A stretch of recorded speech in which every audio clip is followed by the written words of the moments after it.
Alright. Okay.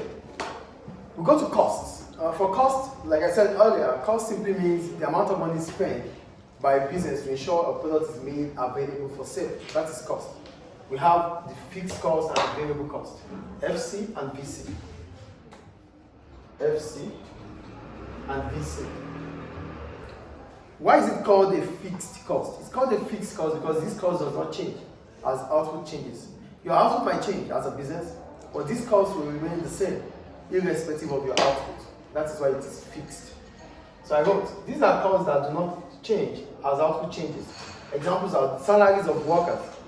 Irrespective of whatever they do, they get the same pay. That salary is fixed. Rent. Probably the school is paying the rent for this apartment. If the school is paying the rent for this space, more students or no students, the school is still going to pay the same rent. Do you understand that? It's fixed. Then insurance. The insurance policy, the insurance policy is for a year. As soon as you have that asset, you have to insure the asset. So you use the asset, you don't use the asset, the insurance still wrong. So these are fixed costs. Do you understand fixed cost? Do you understand, please? Yes. So the graph for a fixed cost is this. It's FC. It's constant, irrespective of your output. Irrespective of the output, it's constant. Do we understand that?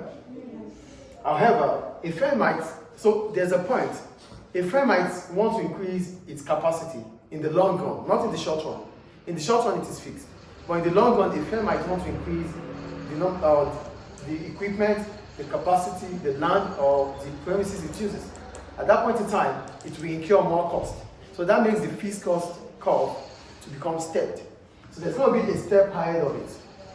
Because the firm is increasing its cost based on the fact that it's increasing its maybe equipment, machinery, or premises.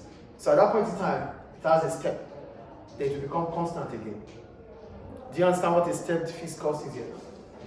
A stepped fixed cost is incurred because the firm is increasing its capital goods, maybe equipment or machinery or land or building. So as soon as it increases the capacity, then it has to incur more cost.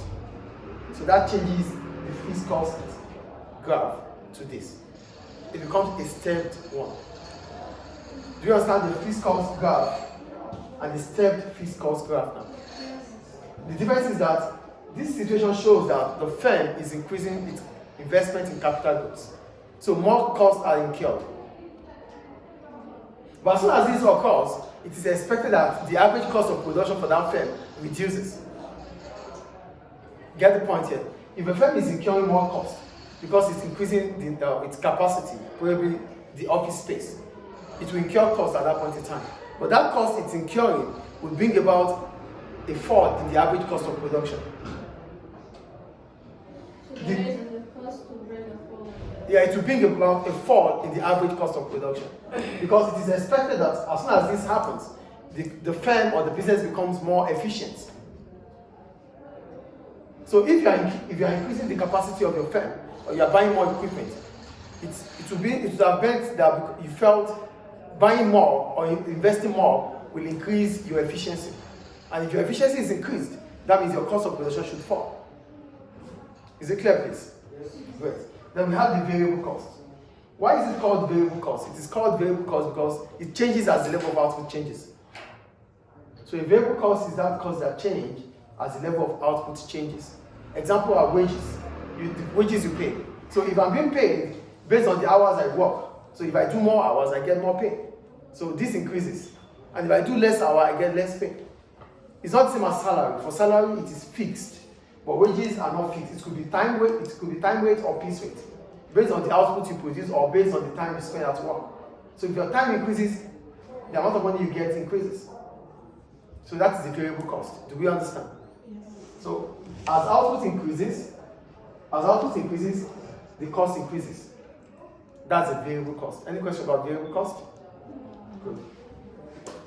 Then we have our total variable cost, which is variable cost per unit. Here we want to calculate the cost per unit for the total variable cost. So total variable cost is variable cost per unit multiplied by the numbers of what is being produced, which is the output. That's the formula for variable cost. Then we have our total cost. For total cost, it is fixed cost plus variable cost. That's TFC plus TVC. So here, so TVC, total variable cost. Total variable cost. And FC, this FC and it's the same as TFC, you could call it TFC. They are the same. Okay? Alright. So our TC is TFC plus TVC. And this is the graph for the TC.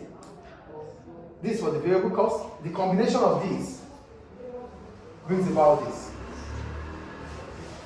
Do we understand? Any question about total cost? No. Then, let's talk about the cost per unit of the item.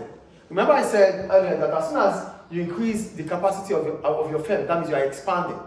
It should bring about a fall in the average cost of production. So that's why our average cost of production is always U-shaped. As soon as your output increases, it is expected that your cost starts reducing up to the optimum level here. This is your cost. At 0, it is increasing. This is your average cost as 0. But as soon as your output increases,